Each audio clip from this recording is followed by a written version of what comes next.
Hello and welcome to Theme Park History, the channel for everything to do with theme parks, old and new, big and small. In today's episode, we choose our fate and soar into hair-raising loops and twists across the sky as we explore Dueling Dragons, a pair of dueling steel inverted roller coasters that opened at Universal's Islands of Adventure on May 28, 1999, and closed on February 27, 2010. This attraction was suggested by all these victims of either fire or ice, so thank you to everyone for the comments. As always, if there's any attraction you would like us to cover in a future video, leave a comment down below. You never know, your suggestion might be next month's video. Known as the first dueling inverted roller coasters in the world, Dueling Dragons place guests in the middle of a fierce battle between two legendary dragons of fire and ice. The attraction's two unique intertwined coasters allowed for numerous near misses that were just inches apart, while reaching top speeds up to 60 miles per hour. Featuring a combination of intense speeds, twists, turns, and near collisions, along with its storytelling and highly themed queue. Dueling Dragons was the centerpiece attraction of the Lost Continent area and is considered one of the best roller coasters ever created. For me to tell the tale of ice and fire, I need to first speak of dinosaurs and a man by the name of Michael Eisner. Now I know what you're thinking, what do dinosaurs and Eisner have to do with Dueling Dragons? Give me a few minutes and I'll tell you how all three are related to each other. As we've previously mentioned in our Countdown to Extinction video, by the mid-1990s Disney was in the middle of planning and development for their fourth park to be built in Orlando, Florida. Known as Disney's Animal Kingdom, the park would be a combination of a live land animal park with thrill rides, along with a focus on animals from the past and imagined, with areas of the park dedicated to dinosaurs and mythical creatures such as dragons and unicorns. One of the centerpieces of the new park would be Beastly Kingdom, a land devoted to creatures of legend and mythology that would feature animals such as unicorns, dragons, and sea monsters. The land would be split into two different areas, each ruled by good and evil. The good area would lead to a peaceful kingdom and feature two attractions: a leisurely boat ride through the ornate gardens featured in the Dance of the Hour segment from the 1940 classic Fantasia, and Quest of the Unicorn, a walk-through attraction that would place guests in a hedge maze and eventually have them come face to face with a unicorn in its grotto. The bad area would lead to a bleak medieval village with the ruins of a long abandoned castle nearby. Inside this forgotten castle would be the headline attraction not only for Beastly Kingdom, but the entire park, Dragon's Tower, which would be the combination of a dark ride and roller coaster. The story of the attraction was a fire-breathing dragon lives inside the burned-out castle, protecting his treasure. Guests would be enlisted to help bats that live within the castle to pull off a heist to steal the treasure, flying off on a wild chase and eventually coming face to face with the dragon. The attraction would be the Walt Disney Company's first in-park use of an inverted roller coaster, along with a 30-foot tall dragon being the largest audio animatronic figure ever built for a Disney theme park at the time. Heading into the final steps of the park's planning and development, Eisner made a decision that would change the immediate future of the Beastly Kingdom. Due to the higher than expected cost of the upkeep and care of the animals at the park, Eisner decided that to stay within the park's budget that either Beastly Kingdom or the dinosaur-themed area Dinoland USA would be built at first, with the other eventually being part of a Phase 2 expansion of the park once the Animal Kingdom had proven to be a popular hit with guests. Because of the Imagineering team working on Beastly Kingdom refusing to compromise on making any cuts to the land, which was rumored to be anywhere between $250 to $300 million to build, it was decided to build the cheaper Dinoland USA first. A portion of land that was dedicated to where Beastly Kingdom was to be built would be turned into Camp Mini Mickey, a last-minute addition that featured two low-budget stage shows and several character meet and greets. Aggravated with Eisner's decision, most of the Imagineer team behind Beastly Kingdom would leave the company, but their idea of a land of mythical creatures wouldn't go to waste, as another brand new theme park was being built just down the road on Interstate 4. Around the same time Disney was building Animal Kingdom, Universal was in the process of a 10-year, $3 billion expansion that would transform Universal Studios Florida into the Universal Orlando Resort, which would include the opening of their brand new theme park, Islands of Adventure. Universal would hire the former Imagineers to help plan and design the immersive cinematic themed lands the park would become known for. While many of the islands would be themed to a specific intellectual property based on comic books, comic strips, children's books, and novels, one island in particular wouldn't, and instead would be based on ancient myths and stories. Just over the bridge from Seuss Landing, we are swept into a mysterious world. A mythical land, long buried beneath the sea in the ruins of ancient history. A realm of power, pageantry, and glory. Behold Atlantis! Greetings, travelers. I am Merlin. Welcome to the Lost Continent. Known as the Lost Continent, the island would be divided into 3 different areas. The Lost City, which pays homage to the ancient gods of old and is home of the attraction Poseidon's Fury, along with the award-winning restaurant Mythos. Sinbad's Bazaar. No, the other Sinbad, thank you. Which is themed to the Middle Eastern legends of Sinbad the Sailor from 1001 Nights, and was home of the park's live stunt show, The Eighth Voyage of Sinbad, and Merlinwood, a medieval forest where tales of sorcery, magic, and mystery unfold. Within Merlinwood would be the Lost Continent's centerpiece attraction, a pair of dueling steel inverted roller coasters known as Dueling Dragons. While inverted coasters were nothing new at the time, the attraction's unique concept would be the dueling nature and unique track layout of each of the coasters. The most common layout for dueling or racing coasters would have the trains either run alongside each other or have mirrored layouts in order to have the two meet and follow. For Dueling Dragons, the 2-track layouts would be unique, allowing for 2 different ride experiences but with one common element. The trains would have 3 near-miss encounters, as the 2 dragons would try to attack each other throughout the ride. The 2 inverted roller coasters would be manufactured by Bolliger and Mabillard, who were also responsible for Islands of Adventure's other flagship roller coaster, the Incredible Hulk. Each coaster would be 3,200 feet long, feature 5 inversions, and reach a height of 125 feet, while the Fire Dragon would reach a top speed of 60 miles per hour and have a drop height of 115 feet. The Ice Dragon would only reach a top speed of 55 miles per hour and had a drop height of 95 feet. Each of the coaster's tracks would be colored to represent each dragon, with fire being painted red and ice being painted blue. The trains for each coaster, created by Kern Studios, would also be uniquely themed to represent the characteristics of each dragon, with the front seat resembling a dragon's mouth, beyond the minimum required clearance for each of the trains. Designers added only 18 inches of clearance, meaning that riders could possibly come just 1.5 feet away from hitting the castle's wall and the opposing dragon. In order to make the trains meet at each of the 3 near-miss points during the ride, the trains would be weighed once they were loaded at the station by a computer system to adjust the dispatch times. For example, if the Fire Dragon weighed more than the Ice Dragon, the Fire Dragon would be dispatched second. Dueling Dragons would officially open with Islands of Adventure on May 28, 1999. While it's been speculated that the Imagineers who were hired to work on Islands of Adventure used the same exact concepts from Beastly Kingdom for the Lost Continent and Dueling Dragons, it has never been proven to be true, and has never been publicly mentioned by either Universal or Disney.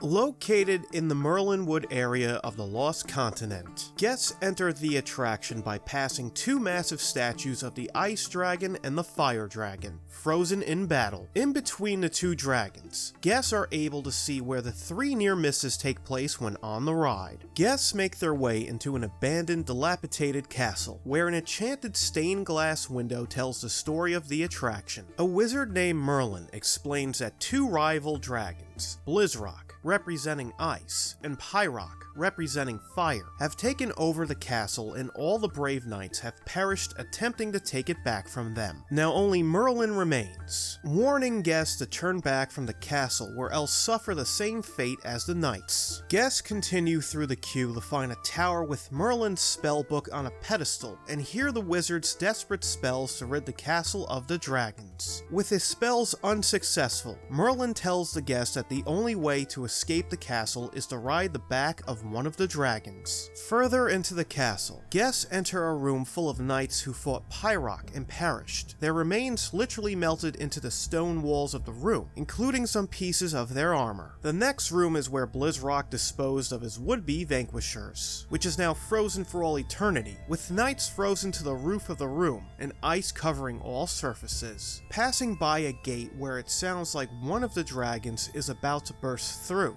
guests make their way through the catacombs, where hundreds of skulls and bones of the dragon's victims cover the hallways, serving as a warning from the dragons to anyone who's brave enough to challenge them. Guests eventually make it out of the catacombs and reach a sign that says "Choose thy fate," requiring them to decide which dragon they are going to ride at this point, with fire on the left and ice on the right. Once they have made their decision, guests make their way to the loading station, where they board their dragon, which can hold up to 32 people. Once all guests are on board, their dragon ascends up a 125-foot lift hill right next to the other dragon, ready to do battle. If guests chose to ride Blizzrock, the Ice Dragon makes a sharp 95-foot right-hand drop back to the ground. The dragon then goes through a 270-degree right overbanked turn before entering a zero-gravity roll, which is the first of 3 near misses with Pyrock.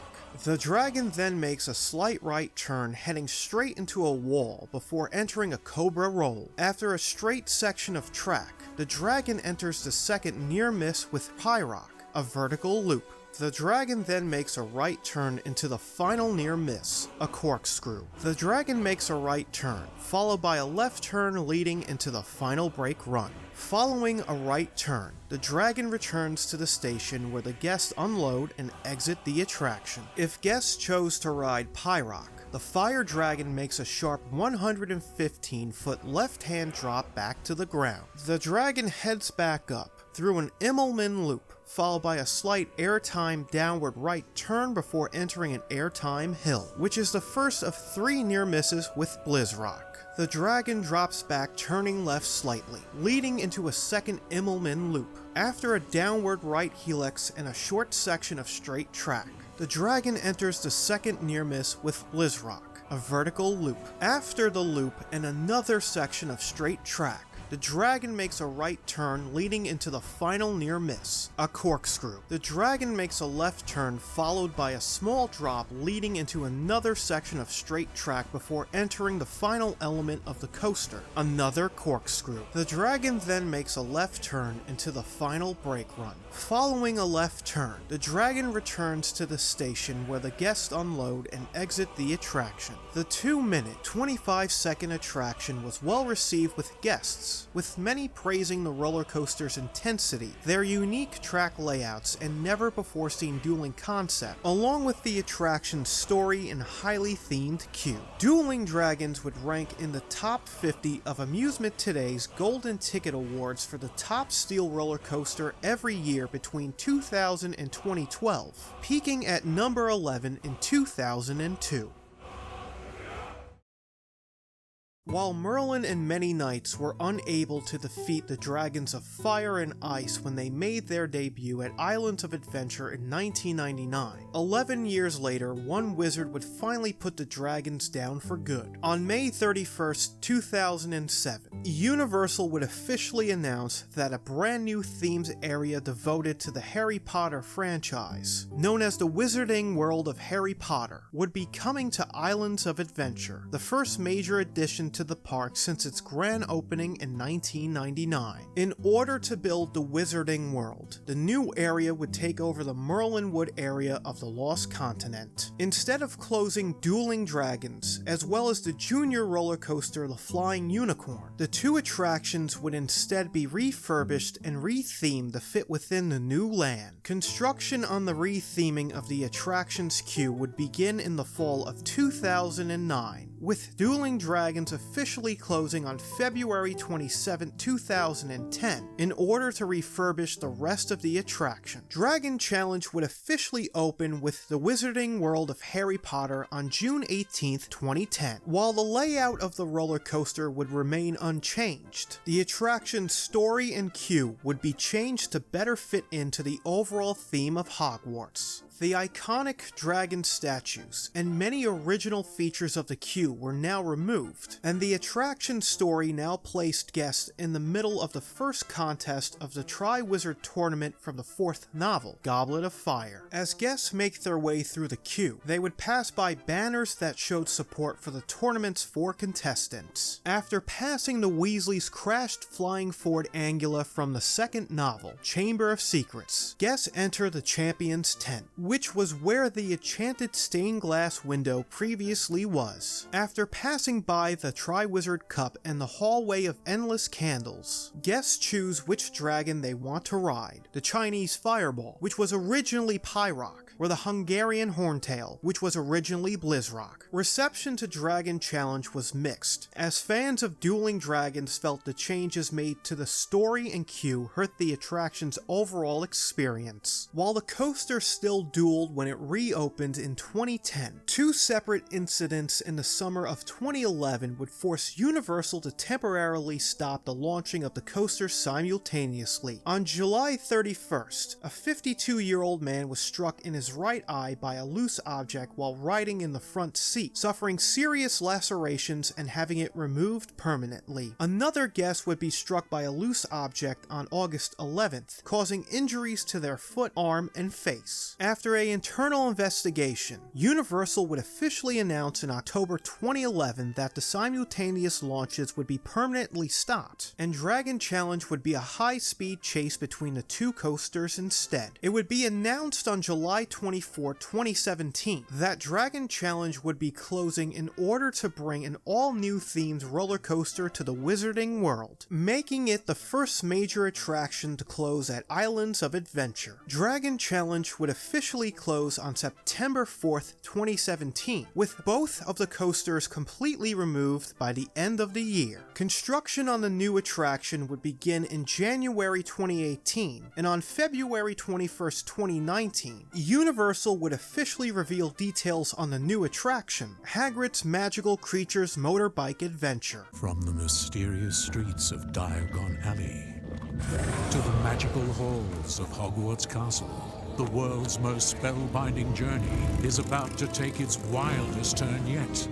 Prepare to face the Forbidden Forest and join Hagrid to encounter the rarest of magical creatures in the epic new addition to the Wizarding World of Harry Potter.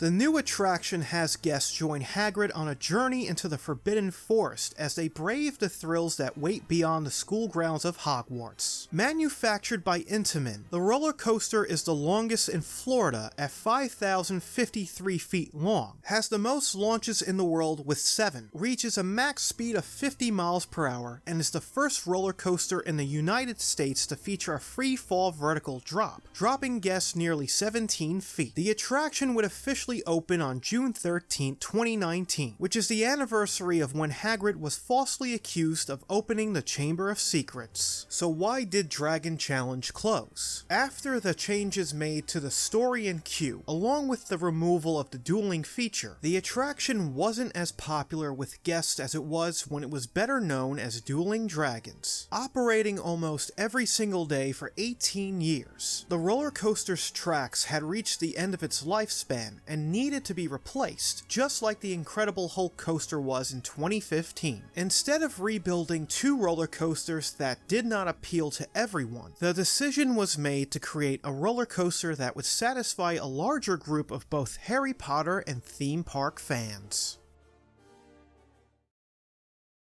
Whether it was known as Dueling Dragons or Dragon Challenge, the pair of dueling roller coasters was one of the most unique and exciting ride experiences ever created by Universal. Because of the attraction's story and queue, along with the first of its kind dueling track layout, many fans believe there will never be another quite like it. Although the lack of dragons in the park created a void for many, Universal did pay tribute to dueling dragons in Hagrid's Magical Creatures Motorbike Adventure. Painted on a wall in the queue are two dragons that bear a resemblance to Pyrock and Blizzrock, with the words Dueling Club between them. While it's only a small tribute, it's nice to see Universal pay homage to an attraction that was such an important piece of Islands of Adventure for many years. So that is a theme park history of Dueling Dragons and Dragon Challenge. As always, thank you for watching the video and supporting the channel. Don't forget to like this video, subscribe to the channel, and if there's any attraction you would like us to cover in a future video,